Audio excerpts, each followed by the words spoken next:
Today I'm going to talk about my favorite game mechanisms in Sagrada. Sagrada is a dice drafting and placement game where you are building a stained glass window with these beautiful little dice. And I've been thinking about my favorite mechanism for the game. This video might end up being a little bit different because really the brilliance of Sagrada, for me, or one of the brilliant concepts behind Sagrada, are the different layers of things that you can pay attention to. So I really like this in games, especially as I'm learning a game. I played Sagrada once or twice at Geekway.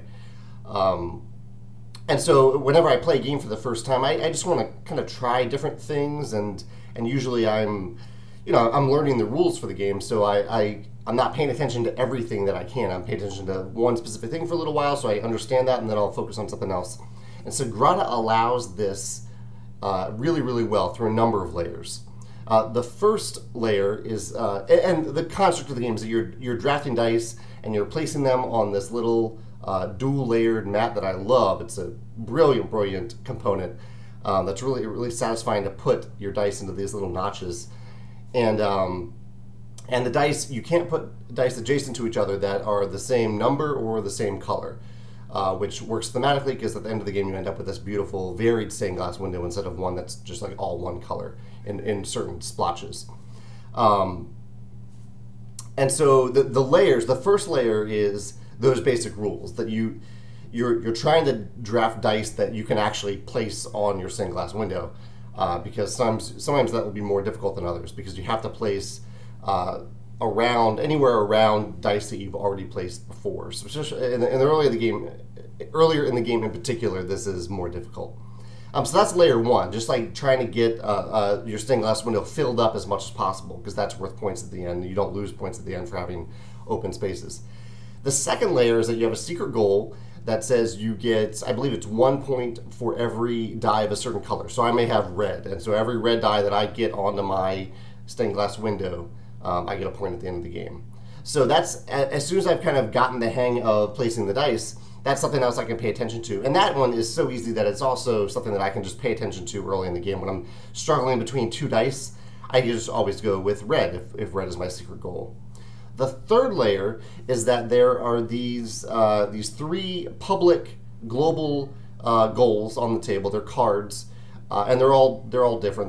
They're have different colored dice in a column, or different colored dice in a row, or different things like that, different goals that you can pay attention to. And this is something that I probably did not look at all that much. Like I knew when it came out at the table at the beginning of the game, but I didn't really pay attention to it until midway through the game, which is later than you would after you actually really know how to play Sagrada. But I really liked that I didn't have to pay attention to it early in the game. I could focus on just understanding it, those core concepts that I've already mentioned, and then move on to that next layer.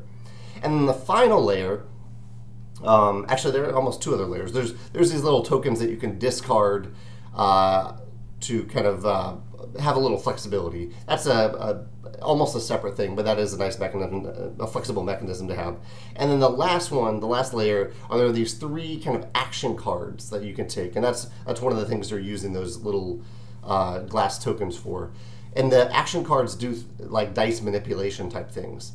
One of my favorite things about Sagrada is that you don't have to manipulate your dice at all. You can just focus on which dice you choose and where you put it, rather than manipulating a lot of dice. It can get a little heavy, where Sagrada is more of a light game, and that's really kind of refreshing to have a light game with interesting choices like this.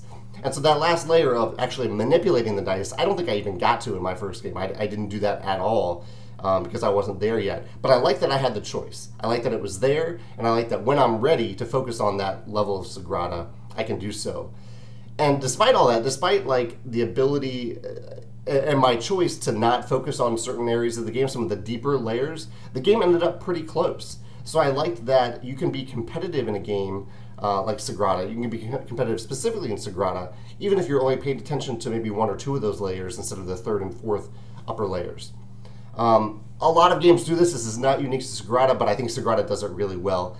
I'd love to hear in the comments your favorite mechanism in Sagrada, or your favorite mechanism in a game that has these layers of things that you can pay attention to built into the game that go deeper and deeper the more you play. Thanks.